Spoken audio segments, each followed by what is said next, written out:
Hello everyone and welcome back to another Minecraft data pack tutorial. Today's tutorial is on custom blocks. If you haven't seen my custom models tutorial, make sure you go check that out. There will be a card in the top right to watch that video, as we will be picking up from where we left off. Today we will finish making our rainbow wool block that we started in that tutorial. So let's get started. So here's where we left off in the custom model tutorial, being able to give ourselves an item with our custom model.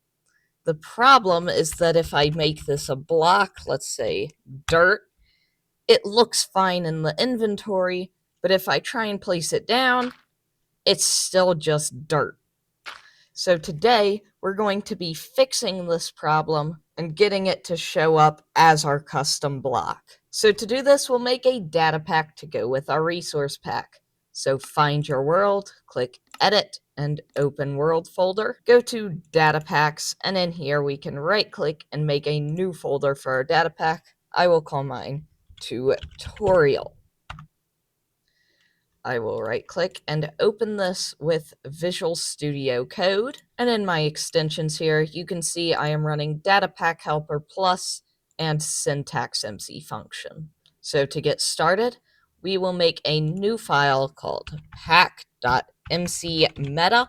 This is the file that tells Minecraft that we are making a pack. So in here, I'll put some curly brackets, pack, some more curly brackets, and the data pack format for 1.21.5 is 71, comma, description, we can just leave blank. Hit Control S to save. Now we will make our first folder structure. So to start, we need a folder called data, and now we can do slash to automatically create a new folder in here, which will be our namespace. This can't have any capital letters or spaces. I'll match it with my resource pack, tutorial, another slash, and we want a folder called function, just like that. And here I'll create our first function, tick.mc function. This is our function that will run every tick. So to get that working in data, we need another folder structure, which will be the Minecraft namespace slash tags slash function, and in here we will add tick.json. Create that, and in here I'll do some curly brackets, values, some square brackets, some quotation marks, and we can add in our tick function. Hit Control S to save, and we can close this and hide it over here. Now let's finish making all our functions. So in function, I'm going to make a new folder for our block, and I'm going to call it rainbow_wool because we're trying to make rainbow wool. And here I need three functions. I need place.mc function. I need break.mc function. And you can give this to the player however you want, but I'm going to do it with a simple give.mc function. So let's fill out our tick function. In here, I am going to execute as all entities with the tag rainbow_wool. This is the tag that we will give to our rainbow wool when we first place it. And at this entity, so at S because we're executing as, align XYZ, so we're aligning to the world grid. We will run function tutorial rainbow wool place. And on the next line, I will execute as all entities with the tag rainbow wool_placed. This is the tag that we will use after the place function has been run.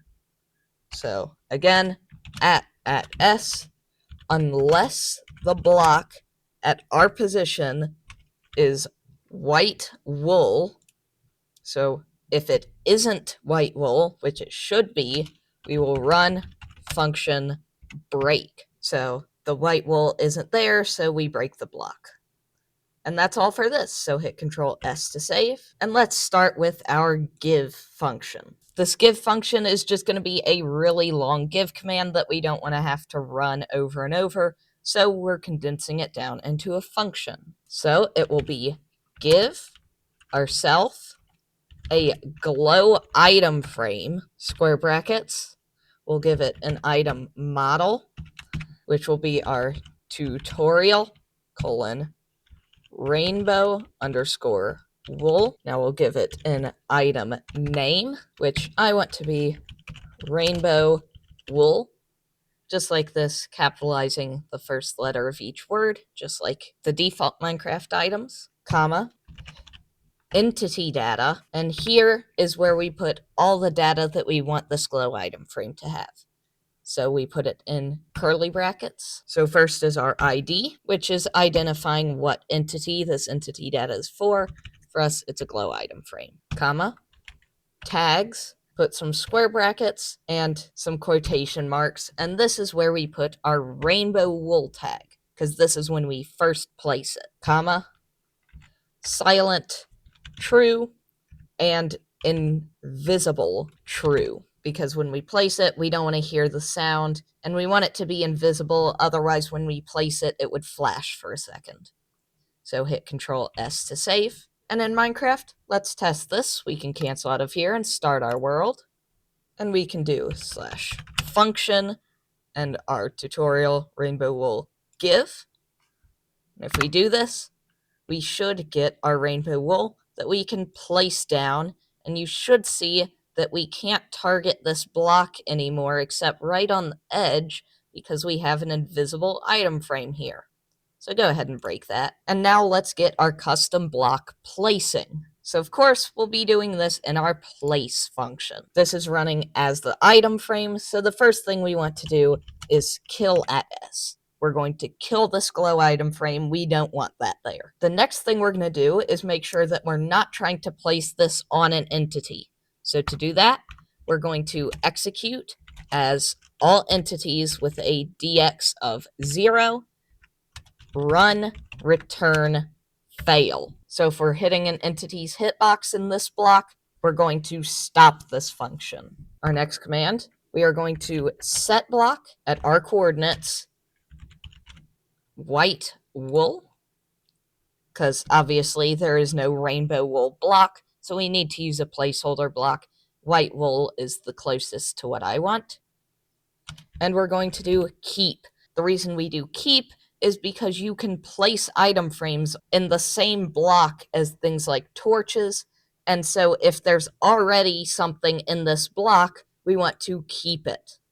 Now, there are cases where we don't want to do this. So on the next line, we will execute if the block at our coordinates is, let's say, water is one of the things. We want to be able to place our block in water. In that case, we will run set block, our position, white wool, without the keep this time. And just copy this and paste it however many other times you want. So I want to do lava. I want to do the short dry grass as well as the short grass. And there's probably other things that I'm forgetting, but you would just duplicate these lines and put in the other blocks here. Now we'll go ahead and paste it one more time because the next line is going to be similar.